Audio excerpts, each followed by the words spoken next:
Assalamualaikum warahmatullahi wabarakatuh. Perkenalkan, nama saya Wisna Syariful Amin dari jurusan Pendidikan Jasmani Fakultas Keguruan dan Ilmu Pendidikan.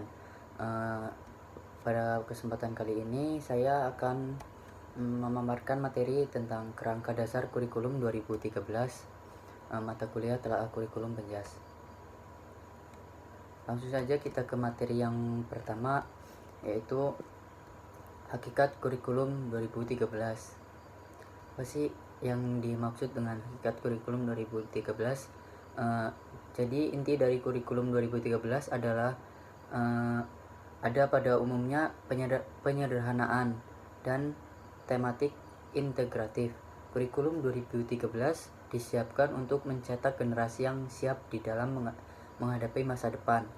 Karena itu kurikulum disusun untuk mengantisipasi perkembangan masa depan. Titik beratnya bertujuan untuk mendorong peserta didik atau siswa agar mampu lebih baik dalam melakukan observasi, bertanya, kemudian bernalar dan berkomunikasi. Seperti contohnya ketika mempresentasikan, kemudian apa yang mereka peroleh atau mereka ketahui setelah menerima materi pembelajaran. Adapun objek yang menjadi pembelajaran dalam penataan dan penyempurnaan kurikulum 2013 menekankan pada fenomena alam, sosial, seni, dan budaya. Melalui pendekatan itu diharapkan siswa dapat memiliki kompetensi, sikap, keterampilan, dan pengetahuan yang jauh lebih baik. Mereka akan lebih kreatif, inovatif, dan juga produktif, sehingga nantinya mereka bisa sukses dalam menghadapi perkembangan persoalan dan tantangan pada zamannya, memasuki masa depan yang lebih baik. Pelaksanaan penyusunan kurikulum 2013 adalah bagian dari melanjutkan perkembangan kurikulum berbasis kompetensi KBK yang telah dirilis pada tahun 2004 dengan mencakup kompetensi sikap, pengetahuan, keterampilan secara terpadu sebagai amanat Undang-Undang 20 tahun 2003 tentang Sistem Pendidikan Nasional pada penjelasan pasal 35, di mana kompetensi lulusan merupakan kualifikasi kemampuan lulusan yang mencakup sikap, pengetahuan, dan keterampilan sesuai dengan standar nasional yang telah disepakati. Paparan ini merupakan bagian dari uji publik kurikulum 2013 yang diharapkan dapat menjaring pendapat dan masukan dari masyarakat. Strategi pengembangan pendidikan dapat dilakukan pada upaya meningkatkan sampai pendidikan melalui pembelajaran siswa yang aktif, berbasis kompetensi, efektivitas pembelajaran melalui kurikulum, dan peningkatan kompetensi dan profesionalitas guru, serta lama tingkat di sekolah dalam artian penambahan jam pelajaran. Rasionalisasi penambahan jam pelajaran dapat dijelaskan bahwa perubahan proses pembelajaran dari siswa diberitahu menjadi siswa mencari tahu, dan proses penilaian dari berbasis output menjadi berbasis proses dan output. Memerlukan penambahan jam pelajaran. Di banyak negara seperti Amerika Serikat dan Korea Selatan, akhir-akhir ini ada kecenderungan dilakukan menambah jam pelajaran. Diketahui juga bahwa perbandingan dengan negara-negara lain menunjukkan jam pelajaran di Indonesia relatif lebih singkat daripada negara-negara lainnya. Materi yang kedua yaitu landasan kurikulum. Kurikulum 2013 dikembangkan berdasarkan landasan yuridis, landasan filosofis, landasan empirik, dan landasan teoritis. Landasan yuridis merupakan ketentuan hukum yang dijadikan dasar untuk pengembangan kurikulum. Landasan fisiologis adalah landasan yang mengarahkan kurikulum kepada manusia. Apa yang akan dihasilkan kurikulum. Kemudian landasan empirik memberikan arahan berdasarkan pelaksanaan kurikulum yang sedang berlaku di lapangan. Yang terakhir ada landasan teoritik, memberi dasar-dasar teoritik pengembangan kurikulum sebagai dokumen dan proses. Kemudian materi yang ketiga yaitu prinsip kurikulum 2013.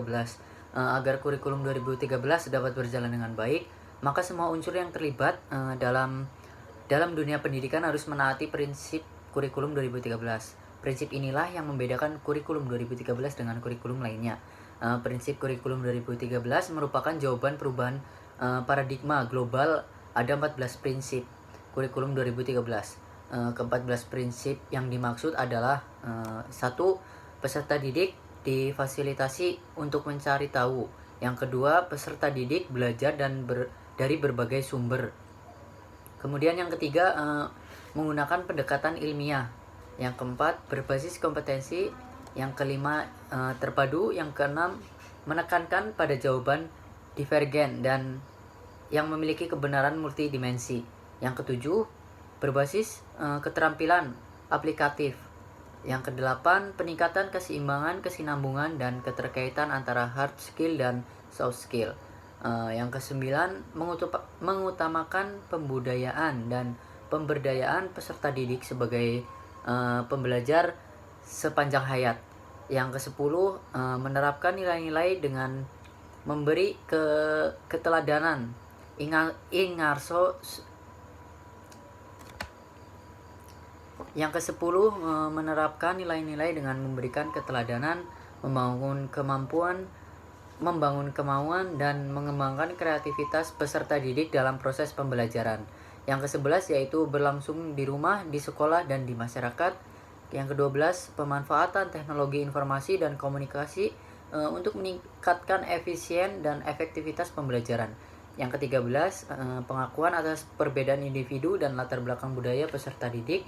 Dan yang terakhir, suasana belajar menyenangkan dan menantang.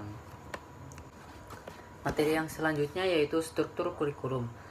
Kurikulum merupakan perangkat mata pelajaran yang diajarkan pada lembaga pendidikan. Perangkat mata kuliah di bidang keahlian khusus. Cakupan kurikulum meliputi uraian bidang-bidang studi yang terdiri dari beberapa mata pelajaran yang saling terkait.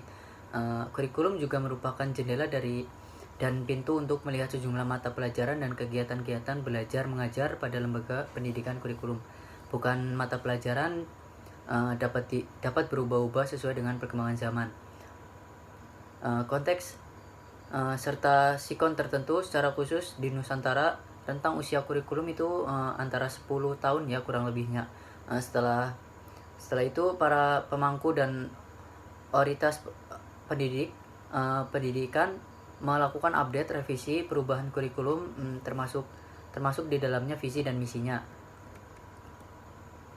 Setiap institut pendidikan formal maupun non formal itu biasanya mempunyai kurikulum atau yang merupakan program pembelajaran yang mereka lakukan terhadap peserta didiknya.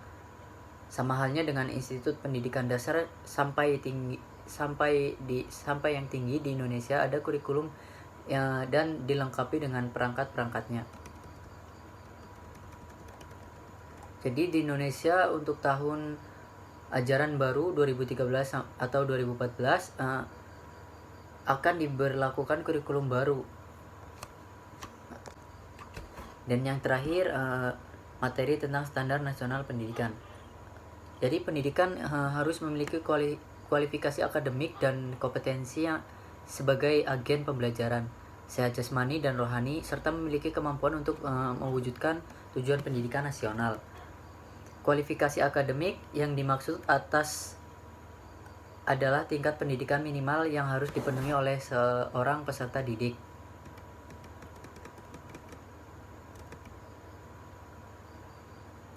Yang dibuktikan dengan ijazah dan sertifikat keahlian yang relevan sesuai dengan ketentuan perundang-undangan yang berlaku. Kompetensi sebagai agen pembelajaran pada jenjang pendidikan dasar dan menengah serta pendidikan anak usia dini meliputi yang pertama ada kompetensi pedagogik, yang kedua kompetensi kepribadian, profesional, dan sosial. Pendidik meliputi pendidik pada TK atau RA, SD atau MI, SMP atau MTS, SMA atau MA, SDLB atau SMPLB atau SMA, LB, SMK atau MAK, suatu pendidikan paket A, paket B, dan paket C, dan pendidikan pada lembaga khusus dan pelatihan. Tenaga kependidikan meliputi kepala sekolah, madrasah,